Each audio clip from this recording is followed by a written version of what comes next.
She looked at me with that cruel half-smile, the one she always used when she wanted to make me feel small. "You're too weak to leave," she said quietly, almost like a taunt. "You'd fall apart without me."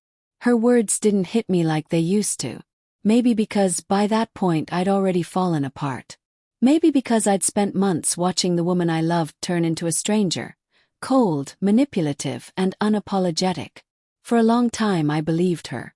I thought I needed her.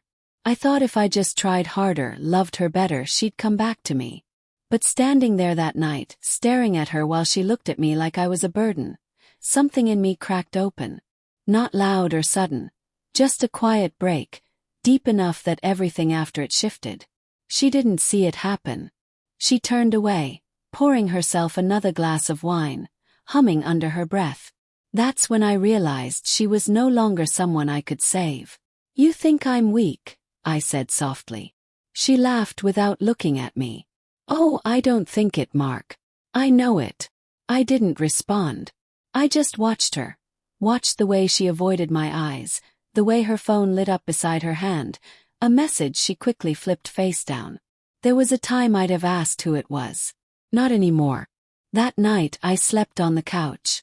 I listened to her footsteps upstairs, the muffled sound of her voice on a call she thought I couldn't hear. And in the darkness I made a decision. She thought I'd never leave.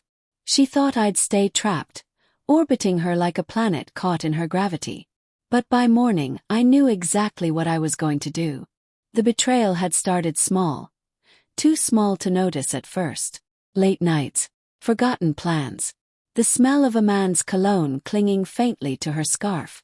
Then came the excuses, the defensiveness, the guilt she turned into anger. When I confronted her, she made me feel insane. "You're imagining things," she'd say, shaking her head like I was a child throwing a tantrum. "You really should talk to someone about this jealousy." And maybe I would have believed her if I hadn't found the receipt.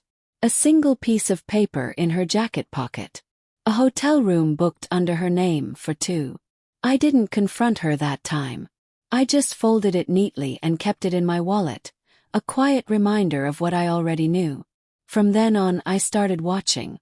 Not obsessively, just differently. I noticed the way she'd check her reflection before meeting clients. The way her laughter changed when she texted. The way she started dressing up to run errands. Every lie she told with confidence, because she thought I wouldn't have the strength to do anything about it. She was wrong. Over the next few weeks I prepared. I opened a new bank account, moved some money, made quiet arrangements. She never noticed.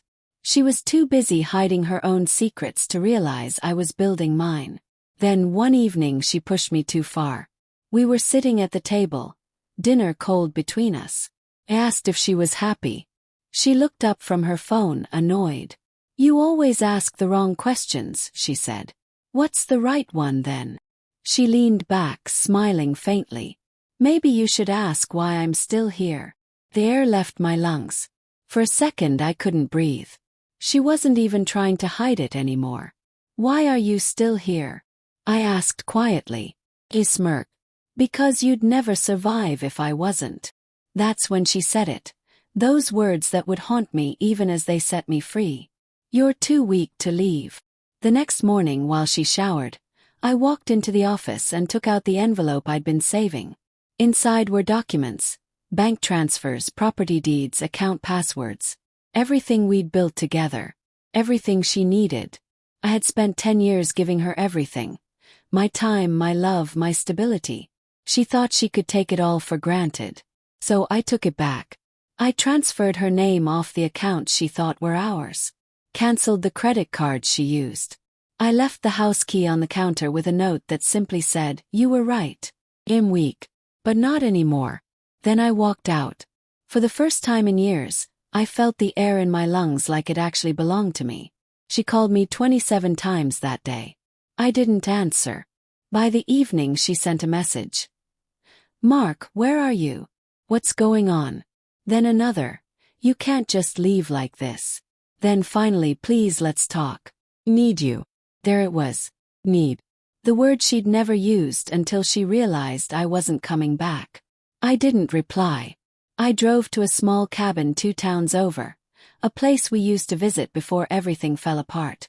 The silence was thick, but it was clean, honest. That night, I opened a bottle of whiskey and read her last message again. You're cruel for doing this. I can't live without you. I thought about everything she'd said before. The mockery, the manipulation, the coldness. And then, for the first time, I smiled. I had left her exactly what she left me. Emptiness. Days passed before she showed up. I heard the tires crunching on the gravel before she even knocked. When I opened the door, she looked like someone who hadn't slept in days. Her hair was tangled, her eyes red. "Mark," she said, voice trembling. "You can't do this to me." "Why not?" "Because," she said, stepping closer. "I need you. I messed up, okay? I shouldn't have said those things. I shouldn't have cheated."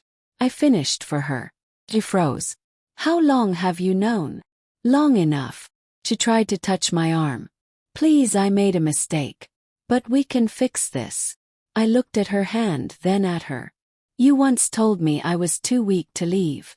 But now look at you. You can't even stand on your own." Her eyes filled with tears. "I love you." I shook my head. "No, you don't. You just love the control." For a long time she said nothing. Then quietly she whispered, "You took everything." He nodded. "Everything you thought I couldn't live without." She stared at me, realization dawning like a wound reopening. And for the first time I saw her break, not out of guilt but out of loss. When she finally turned to leave, the night air swallowed the sound of her footsteps. I watched her disappear into the dark, and with every step she took, the weight she'd placed on my chest lifted. She thought I was weak. But strength doesn't always roar. Sometimes it's silent. Sometimes it looks like walking away with everything you were never meant to lose. And that's exactly what I did.